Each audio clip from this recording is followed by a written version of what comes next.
नमस्कार, ये है बीबीसी राजस्थान और मैं हेमंत पाठक स्वागत करता हूं आपका हमारे इस चुनाव स्पेशल कार्यक्रम में। तो दोस्तों, जैसा कि आप जानते हैं, राजस्थान में उपचुनाव का जो है वो जबरदस्त माहौल बन चुका है।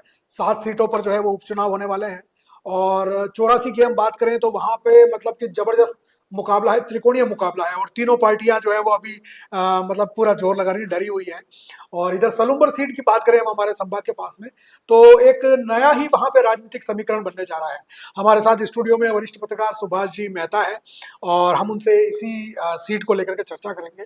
तो सुभाष जी बताइए, ये जो सलूम्बर सीट को लेकर के जो माहौल बन रहा है, कुछ अलग ही खबर सामने आ रही है। बीजेपी और कांग्रेस घबराए हुए हैं और बाप पार्टी जो है वहां पे पैर जमाए जा रही है।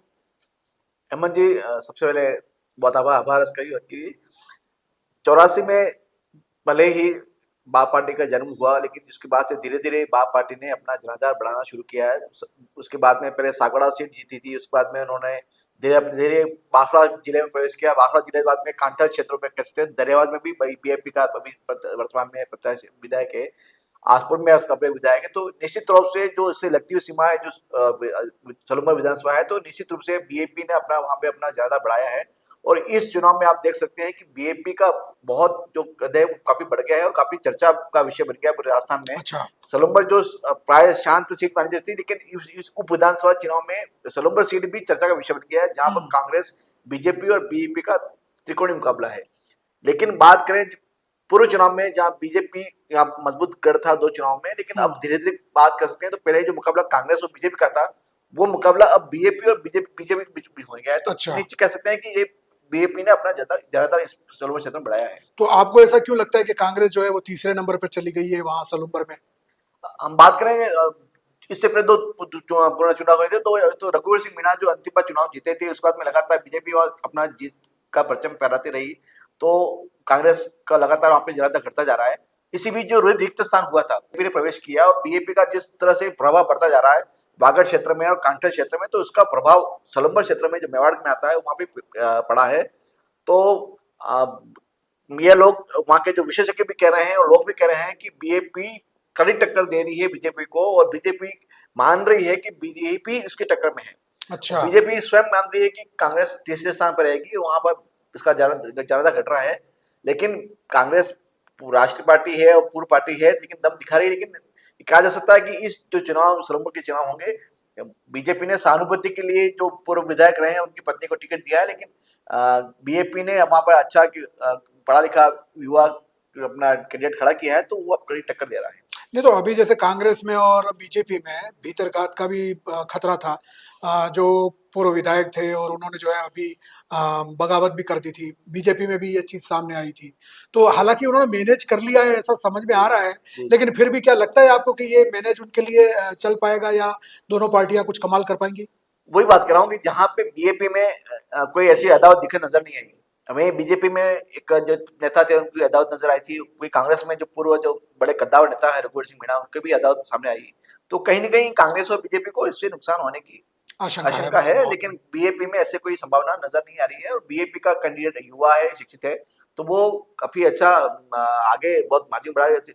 वहां मैंने कई लोगों से बातचीत की, पत्रकार से बात की, तो वो उनका भी कहना है कि बीएपी बहुत अच्छा कड़ा मुकाबला दे रही है। भले मार्जिन काफी ज्यादा नहीं हो, लेकिन जो मुकाबला है वो बहुत कड़ा और कठिन दिखाई दे जा रहा है। तो बीजेपी की तो राज्य में सरकार है, तो क्या उसको फायदा नहीं होगा मतलब अपनी सरकार होने का वहां पे उन चीजों का? भले ही भाजपा सरकार कह रही हो कि हमारी सरकार है और डबल इंजन सरकार है, लेकिन यहाँ पर बातें योजनाओं की नहीं होती हैं। यहाँ पर बातें होती है, आरक्षण की बात होती है, अच्छा। यहाँ पर बात होती है, हिंदुत्व की बात होती है। तो ये जो कांठा क्षेत्र है, वागड़ क्षेत्र है और मेवाड़ का जो ये लगा हुआ क्षेत्र है, वहां पर मुद्दे राष्ट्रीय और राज्य नहीं होकर के यहाँ के स्थानीय मुद्दे हावी होते हैं। मतलब ये जो आदिवासी बहुल इलाका है, जी जी। तो वहां पे बाप पार्टी जो है वो अब अपने अपने धीरे धीरे। अपने धीरे धीरे पैसा दी, और अपने आप कह सकती कि अभी 4 सीटों पे तो बीएपी के कैंडिडेट प्रत्याशी हैं, और यदि ये कड़ी टिकट मिलती है और बीएपी जीती तो 5 सीटों पे हो जाएगा। उनका दावा है कि आने वाले समय में बीएपी का दावा है कि आने वाले समय में जो भी सरकार बनेगी उसमें महत्वपूर्ण भूमिका बीएपी की रहेगी। तो आप कह सकते हैं कि बीएपी बहुत तेजी से बढ़ रही है, और वर्तमान में भी बीएपी है वो राज्य में तीसरी बड़ी सबसे बड़ी पार्टी है। तो आप कह सकते हो कि जो जो क्षेत्रीय पार्टियां दूसरी रही हैं उनके मुकाबले बीएपी का जनाधार लगातार बढ़ता जा रहा तो मतलब ये उदयपुर का जो संभाग था पहले, अब तो खैर बांसवाड़ा संभाग हो गया, लेकिन उदयपुर संभाग में ये जो बांसवाड़ा, प्रतापगढ़, चित्तौड़ और ये डूंगरपुर वगैरह जो सारे रीजन है, इनमें जो आदिवासी बहुल इलाका है, जैसे कोटड़ा वगैरह का भी हो गया, माउंट आबू और उसके आसपास का इलाका भी हो गया है। सारा, हाँ सिरोही है देवली देवली उनियारा और ये हाँ टोंक वगैरह जो हो गया जी सारा। जी जी तो ये इस इलाके में अगर बीएपी अगर लगातार बढ़ती जा रही है, जी तो हम ये माने कि जो कांग्रेस ने गठबंधन किया था, जी जी तो वो उसके लिए घातक साबित हुआ। निश्चित तौर से कांग्रेस ने किसी एक व्यक्ति को विशेष को हराने के लिए बीएपी से समर्थन को दिया था, तो निश्चित रूप से ये घातक का निर्णय साबित हो रहा है, क्योंकि बीएपी कह रही है कि हमको कांग्रेस की जरूरत नहीं है, हम्म। और कांग्रेस ने अपने किसी उद्देश्य को लेकर बीएपी को सपोर्ट किया था, तो वो उद्देश्य उनका तो पूरा हो गया, लेकिन भविष्य के लिए ये इनके लिए नुकसान घातक हुआ। आप कह सकते हैं कि बीएपी ने बांसवाड़ा की वो सीट्स जीती है जहां पर एक कद्दावर नेता की गढ़ था, अच्छा। बागदा विधानसभा क्षेत्र मालविया का एक गढ़ था, उसमें भी सेंध लगाते हुए बीएपी ने वहां पर अपनी जीत हासिल की है। तो आप कह सकते हो कि बांसवाड़ा सहित डूंगरपुर हो, उदयपुर हो या प्रतापगढ़ हो, वहां पर तेजी से बीएपी का प्रभाव बढ़ रहा है, और यह पूरा क्षेत्र जहां दो पार्टियों का गढ़ हुआ करता था, अब तीसरी पार्टी ने भी अपना वर्चस्व बनाया, और आगे आने वाले में त्रिकोणीय मुकाबले आपको देखने मिलेगा। तो जनजाति विकास की बात तो सभी करते हैं, मतलब आदिवासियों के विकास की बात, उनके सारी चीजों की बात, तो बीएपी ऐसा क्या अलग कर रही है कि वो इतनी लोगों के अंदर जो है वो आदिवासी समाज में इतनी पेड़ बना पा रही है? क्योंकि कांग्रेस की भी लगभग वही विचारधारा है। क्या चीजें अलग है इन दोनों पार्टियों में? कांग्रेस का पहले ये था कि आदिवासी जो वोट है वो हमारा मूल वोट है, और ये लगातार ये कहती आई थी कि कांग्रेस अलग भी, कांग्रेस का जो वोट है वो आदिवासी बैंक है। उसके बीच में बीजेपी ने अपना हिंदुत्व का कार्ड खेला, और हिंदुत्व है, धर्म है, उसका आधार पर कहीं कोई कोशिश की। उस बीच में एक रिक्तता पैदा हो गई थी आरक्षण को लेकर के, और एक युवाओं में एक मैसेज भेजा कि साहब ये कि मतलब आदिवासियों पर एक अलग धर्म है, आदिवासी हिंदू नहीं है, आदिवासी पर जो हिंदू जो विवाह अधिनियम है वो लागू नहीं होता है, तो ये हिंदू धर्म से अलग है। ये एक विचारधारा फैलती जा रही है, तो जो युवाओं ने इसको अंगीकार कर लिया, और कहीं न कहीं ऐसा मैसेज गया कि वो हिंदू नहीं है। तो ये कुछ समय से ये जो चला आ रहा है, उसके चलते जो विशेष करके बीएपी के साथ में युवा ज्यादा जुड़े हैं, और उसी का लाभ बीएपी को मिल रहा है।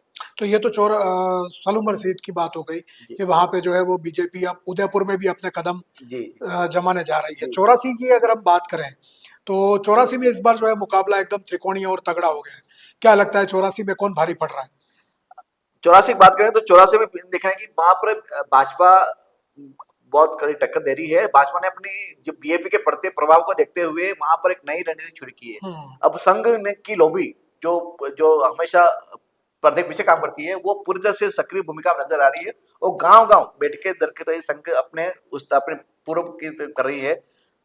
निश्चित रूप से जो पहले 69,000 वोट से राजकुमार जो जीते थे, हम्म। उसमें कितनी कमी आती है उसमें डिपेंड करता है कि बीएपी का कितना ज्यादा। यदि बहुत ज्यादा कमी आती है बीएपी को वोटर में, तो मान सकते हैं कि वहां पे बीजेपी अपना वापस ज्यादा पा रही है। लेकिन यदि वो जो पहले वाला जो गैप है वो उतना ही रहता है, तो मान सकते हैं कि हमें बीएपी का ज्यादा भी बढ़ रहा है। बढ़ रहा है। क्योंकि अगर आज की बात करें हम, तो कैलाश मीणा जो है वो कल तक प्रचार में थे, पूरा सब जगह कड़ी विधायक जो है, और आज ही लगभग 20 भारत आदिवासी पार्टी के कार्यकर्ता जो है वो भाजपा में शामिल हो गए। तो एक तरह से देखा जाए तो बीजेपी कुछ डैमेज तो कर रही है वहां पे, और कांग्रेस किस स्थिति में है? कांग्रेस बिल्कुल न्यूट्रल स्थिति में है, क्योंकि वहां पर कोई बड़ा अब तक नेता प्रचार के लिए नहीं आया, जबकि वो 84 में बीजेपी की ओर से मदन राठौड़ आ चुके हैं, वहाँ पे मुख्यमंत्री आ चुके हैं, और बड़े नेता भी वहाँ पे और बीजेपी के कई बड़े नेता वहाँ पे डेरा डाले हुए हैं, पूर्व मंत्री मालविया हो या जो बड़े नेता है वहाँ पे डेरा डाले हुए हैं। लेकिन कांग्रेस की ओर से अभी तक नेता नहीं आया, लेकिन सुनने में आया कि 1-2 दिन में प्रदेश अध्यक्ष डोटासरा वहाँ पे दौरा बन रहा है। तो लेकिन वो भी अभी 13 तारीख बहुत ज्यादा दूर नहीं है, तो कितना इम्पैक्ट पड़ा पाएगी वो देखने की बात है। तो क्या ऐसा नहीं लगता कि राजकुमार रोत ने जैसे मालविया के हाथ से बागीदोरा सीट छीनी, तो बीजेपी चाहती है कि राजकुमार रोत के हाथ से 84 सीट छीन ले? प्रयास तो हर पार्टी करती है कि वो छीन ली जाए, लेकिन वो कितना दम से छीनती है, कितना शक्ति लगाती है, उस पर डिपेंड करता है। और वहां पर 84 कह सकते हैं, 84 भारतीय आदिवासी पार्टी, भारत आदिवासी पार्टी का एक गढ़ है, कह सकते हैं खोटा है। 84 का मतलब होता है कि भारत आदिवासी पार्टी का एक बहुत बड़े गढ़ है। तो 84 का जितना बीजेपी जीती है तो बहुत बड़ा संदेश जाएगा, लेकिन मुझे नहीं लगता कि 84 में बीएपी को कोई मुकाबला दे सकता है। अभी बीएपी की जितनी हाइप बनी हुई है या लोगों में जितना बीएपी बीएपी बीएपी नाम चल रहा है, आम आदमी पार्टी भी जब शुरुआत में जब आई थी तो वो भी ऐसे ही एक आंदोलन से आई थी। जैसे अभी बीएपी की बात करें तो काकरा डुगरी का आंदोलन जो है जी। वहां से वो पार्टी जो है वो एक तरह से आई, और उसके पीछे सोशल मीडिया वाले मतलब लगे हुए थे उनके प्रचार प्रसार में, और मतलब हर छोटी से छोटी बात उनकी हाँ, वायरल हो जाती थी। बिल्कुल, और बीएपी के साथ में भी यही हो रहा है। बिल्कुल, बिल्कुल। तो क्या बीएपी आप और आप इन दोनों में समानता है? और इन दोनों के जैसे आप जो है अब धीरे धीरे बिल्कुल लो में जा रही है, उनके विचार भी नीचे जा रहे हैं, लोगों में अब उनकी पहुंच कम होती जा रही है, बाप का ऐसा मानते हैं आप?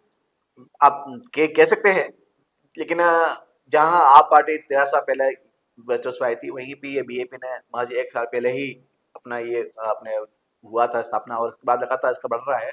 तो आने वाले समय में आप कह सकते हैं कि ये बीएपी का धरातल मुझे तो लगता है कि बढ़ेगा। उसको ये अपनी विचारधारा पे कितनी कायम रह पाती है, या इसमें कितनी फूट हो पाती है, या कितना नेता विचार बना रहती है, भविष्य में गर्त में है। लेकिन अभी निश्चित रूप से कहा जा सकता है कि बीएपी का जो जनाधार है वो मुझे लगता है कि धीरे धीरे बढ़ेगा। इसमें कमी होने की मुझे अभी भविष्य में कोई लगता नहीं है। नहीं, लेकिन हम बात करें कि बीएपी की या जनाधार बढ़ने की, तो ये जैसे आदिवासी विचारधारा को लेकर के और उनके आरक्षण, और आदिवासी हिंदू नहीं हैं और उस विचारधारा को लेकर के बन रहे हैं, तो आदिवासी क्षेत्रों में तो इसकी सर्वे मान्यता हो जाएगी या लोग स्वीकार कर लें नहीं कर लें वो एक अलग विषय है। लेकिन बाकी जगह पे वो लोगों में कितनी स्वीकार होगी? क्या उसका अपना मुख्यमंत्री बन पाएगा कभी? अब ये उनका दावा है, दावा हर पार्टी कहती है कि हमारा जनता पार्टी बढ़ रहा है। तो जो राजस्थान के अन्य जो जिले हैं, वहाँ जहाँ पर अभी टोंक उनियारा में नरेश मीणा निर्दलित कांग्रेस से छोड़ के आए हैं, तो बीएपी ने उसको समर्थन दे दिया। राजकुमार रोज भी कह रहे हैं कि मैं वहाँ पर प्रचार के लिए जाऊंगा। वहाँ पे मीणा बाहुल सीटें हैं, कुछ सीटें ऐसी हैं जो मीणा बाहुल सीटें हैं। वहां पर बीएपी धीरे धीरे किसी अन्य प्रत्याशी माध्यम से पहुंच बनाने का प्रयास कर रही है। सिरोही सीट है, टोंक सीट है, तो वहां पर निश्चित रूप से यदि अभी जैसे कि कह सकते हैं कि तीसरी शक्ति है, तो जनता बढ़ेगा। तो देखना है कि अब आगे वाले विधानसभा में कितना अपना इम्पैक्ट पड़ता है, तो भविष्य के गर्त में है। तो दोस्तों, आपने जैसा कि सुना, सुभाष जी हमें बता रहे थे 84 और सलूबर विधानसभा सीट की इस पूरी राजनीतिक गणित के बारे में। और एक बात तो समझ में आती है कि बीजेपी जहां अपने दमखम पर जो है लड़ रही है, वही कांग्रेस जूझ रही है अपने आप को यहाँ पे जिंदा रखने के लिए। और भारत आदिवासी पार्टी जो लगातार पांव पसारती जा रही है, जिसने वागड़ में तो मजबूत कदम रख दिया है, लेकिन अब वो उदयपुर संभाग में भी मजबूत कदम रखने के पूरे प्रयास में है। और जैसा कि हम बात कर रहे थे, एक रीजनल पार्टी की तरह अपने आप को डेवलप करना चाहती है। भले इसका किंग न बन पाए, लेकिन ये पार्टी किंग मेकर की भूमिका में तो जरूर आ सकती है। तो इस बिल्कुल। राजनीतिक चर्चा से आपको भी बहुत सारी चीजें समझ में आई होंगी। आपकी भी कुछ राय हो तो हमें अपने विचार जरूर बताएं। हमारे यूट्यूब चैनल पर जाएं और वहां कमेंट करके हमें जरूर बताएं कि आपकी क्या राय है, आप क्या सोचते हैं। और ऐसे ही और चर्चाओं के लिए देखते रहें बीबीसी राजस्थान। धन्यवाद। धन्यवाद।